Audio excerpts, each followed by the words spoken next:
সরকারি বেতন কিন্তু সন্তানের জন্য প্রাইভেট স্কুল, নৈতিকতার কাঠগড়ায় সিস্টেম।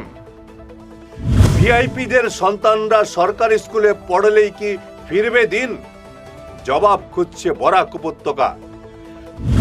মাধ্যমিকের বিপর্যয় ও সামাজিক ক্ষোভ, শিক্ষার দায়বদ্ধতা নিয়ে ইনভেস্টিগেটিভ রিপোর্ট। নিজের রান্নায় নিজেরই অরুচি, সরকারি শিক্ষক ও আমলাদের নিয়ে বড় প্রশ্ন। কাছাড়ের রেজাল্ট ও সোশ্যাল মিডিয়ার ঝড়, আইন বদলের দাবি এখন তুঙ্গে। নমস্কার, আপনারা দেখছেন ঈশান বাংলা পয়েন্ট ব্ল্যাঙ্ক। আজ কোনো সংবাদ পাঠ করতে বসিনি, আজ এক দগদগে ক্ষতের উপর নুন দিতে বসেছি। খবরটা প্রতিবেশী দেশ নেপাল থেকে আসছে, কিন্তু এর ঢেউ আজ আমাদের বরাক উপত্যকার প্রতিটি ঘরের দরজায় আছড়ে পড়েছে। নেপালের প্রধানমন্ত্রী একটি ঐতিহাসিক ঘোষণা করেছেন, মন্ত্রী হন বা সরকারি আমলা, আপনার সন্তানকে পড়াতে হবে সরকারি স্কুলেই। কোনো বিলেতি নামদারি এসি রুমের স্কুল নয়, নিজের মাটির স্কুলেই হবে তাদের ভবিষ্যৎ। কেন জানেন? কারণটা তিনি বুঝেছেন। যতক্ষণ প্রভাবশালীদের নিজের রক্ত সরকারি স্কুলের ওই ধুলোবালি মাখা বেঞ্চে না বসবে, ততক্ষণ সেই স্কুলের ছাদ দিয়ে জল পড়া বন্ধ হবে না, ততক্ষণ ভাঙা জানালার অপার থেকে শিক্ষার আলো আসবে না। এবার আসুন আমাদের রক্তমাংসের পৃথিবীতে, কাছাড় জেলা। এবারের মাধ্যমিকের ফলাফল আমাদের শিক্ষিত সমাজের গালে যেন একটা সপাটে চড় মেরেছে। সরকার অবশ্য দাবি করছে তারা পরিকাঠামো বদলাচ্ছে, নতুন দালান হচ্ছে, রং লাগছে দেওয়ালে, কিন্তু আমার প্রশ্নটা অন্য জায়গায়। শুধু চুনকাম করা দেওয়াল আর চকচকে বিল্ডিং কি শিক্ষা দিতে পারে?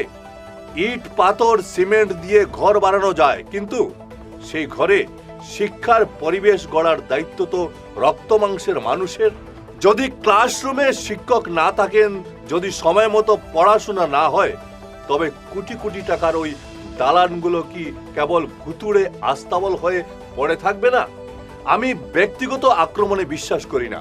একজন সাংবাদিক হিসেবে এথিক্স আমার ধর্ম, কিন্তু নৈতিক দায়বদ্ধতা বলে তো একটা শব্দ আছে।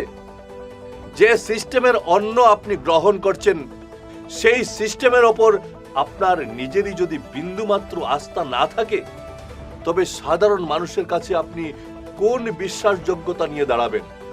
আপনি চান আপনার সন্তান এলিট হবে, আর কৃষকদের সন্তান শুধু একটা রোল নম্বর হয়ে অন্ধকার ক্লাসরুমে দিন গুনবে? এই আকাশ পাতাল বৈষম্য কি একটা সভ্য সমাজকে কুরে কুরে খাচ্ছে না? বড় কর্তারা হয়তো বলবেন ব্যক্তিগত অধিকারের কথা, কিন্তু আমি প্রশ্ন করি, সাধারণ মানুষের প্রতি আপনাদের কি কোনো অঙ্গীকার নেই? পরিকাঠামো তো সরকার বদলে দিচ্ছে, কিন্তু শিক্ষকদের দায়িত্ববোধ আর আমলাদের নজরদারি কি বদলেছে?